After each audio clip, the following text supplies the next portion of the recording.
Brant, what Armed Forces Bowl is this for you? It's my 10th, but it's obviously the 11th year of the Bell Helicopter Armed Forces Bowl. Just an opening comment. Obviously, had some changes. It was supposed to be Navy versus the Mountain West, but Navy versus Conference USA in Middle Tennessee. Yeah, we were fortunate to be able to make a switch. It was kind of a domino effect. I don't know if everybody knows the story of when the switch occurred over in Hawaii with Oregon State going into that game. That moved Conference USA out, and thus Conference USA had a floating team. Who that team was still to be determined. When we were able to get North Texas into the Heart of Dallas game, the floating team in the Big Ten did not qualify over there. So it was going to be a Conference USA versus a Conference USA matchup, and thus we had to move Mountain West Conference to that bowl game, and the Conference USA Middle Tennessee ended up being the team to be in the Armed Forces Bowl, which we're very excited about. We think it's a perfect matchup. You know, 2 8-4 teams. Two teams on the rise, great programs. Coaches got them on winning streaks currently. You look at their stats, they're very evenly matched. Obviously, in the rankings, they're side by side. You're going to see a lot of running probably from Navy with their bread and butter. Great quarterback with Keenan Reynolds and the records he set this year. But then you look at Middle Tennessee. They've been a little decimated by injuries on their running game, which they led the conference in rushing. But they have a great quarterback as well, so they're going to be a little more throwing. But I think it's going to be great for our game to see a little bit of everything, and that's just the football game. You look at all the stuff that we have going on in the game and around the game to honor our armed forces. It's going to be a pretty special year.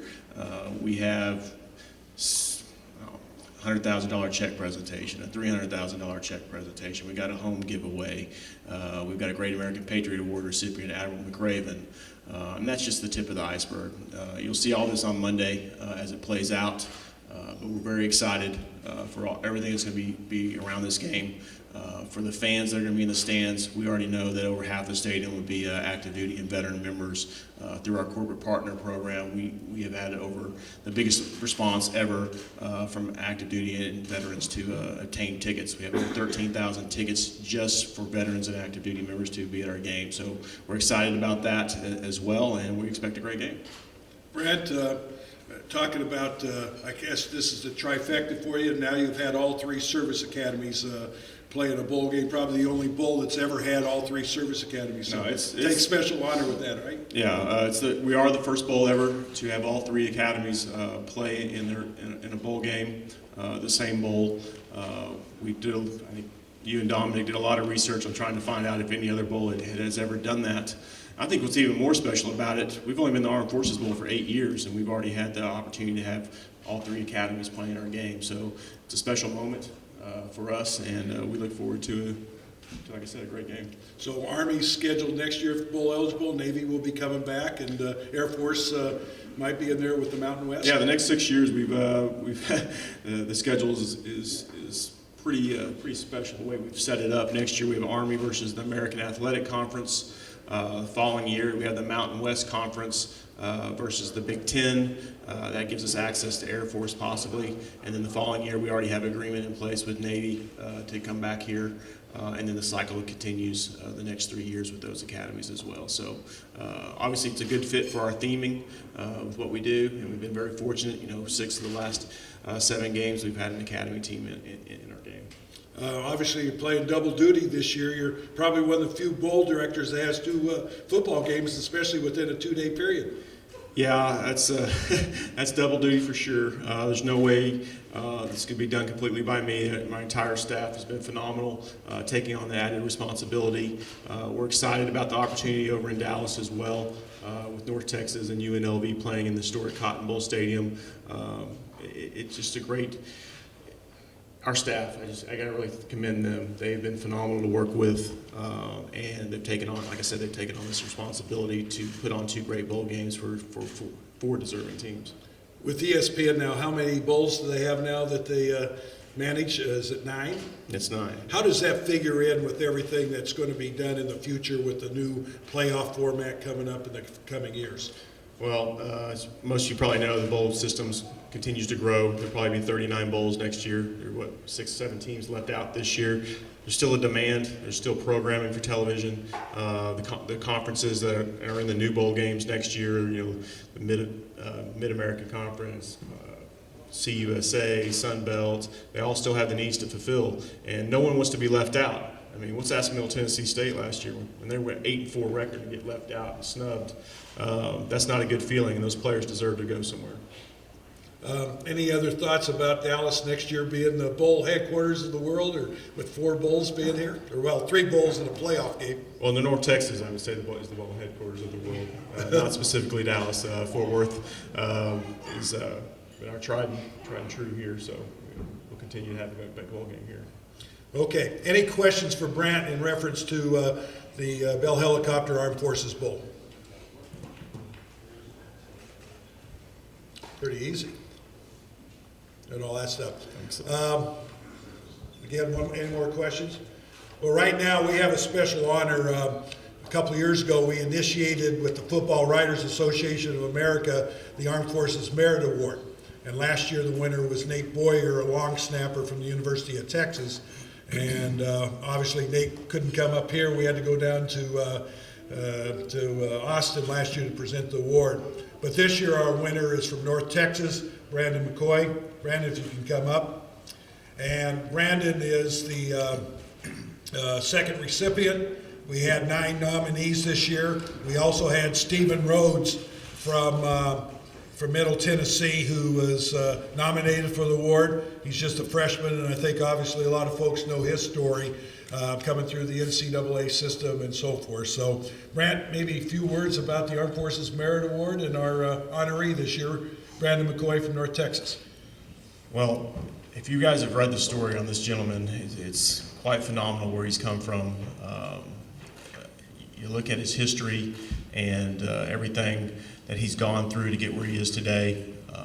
The Armed Forces, particularly Army, helped set his path in life, gave him the structure he needed to get back on track, gave him the opportunity to have success in life.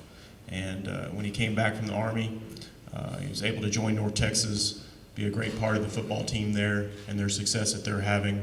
He's got a great family that's here with us today, great supportive parents that went through everything that he was going through, and I'll let him tell you a little bit more about that. But we couldn't be more excited to have Brandon as our second recipient of the Armed Forces Merit Award. Brandon, just a few things. We presented the award and announced the award on Veterans Day, November 11th, as a recipient, and we were up in North Texas, but we were trying to figure out where he was going to be, and Brant was trying to figure out a way to get to Hawaii to present it, right? That fell through? We're trying to get North Texas in that game. Well, we're delighted to have him here today. Brandon, just a few comments. One about receiving the award, and 2 about playing baby football in 2 days, or I shouldn't say 2 days, 5 days, 4 days over in Dallas. It's a great honor for North Texas. So, first and foremost, I want to thank God. I wouldn't be where I'm at today if it wasn't for him. He really changed my life. Playing in the next couple of days here is just great. Getting this award, I'm just really excited, but I'm really humble at the same time. I got to thank my head coach, Dan McCartney. He's the head front of everything, of our success, of why we're here. And I have to thank the University of North Texas and thank my beautiful family and my wife and my children. Just really humbled and excited to get this award and to play my very last game. So thank y'all so much. Brandon, tell us a little bit about your preparation for the bowl game. Obviously, you're a senior. You've played 4 years at North Texas. I noticed you're wearing red today. Isn't that the enemy's color?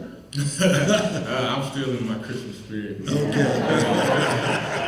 But just talk a little bit about the team and where you're going for the game. We will be, January 1st, we'll be playing UNLV, Heart of Dallas Bowl. Basically, we've been having no days off. We've been 11 straight days before the day before Christmas.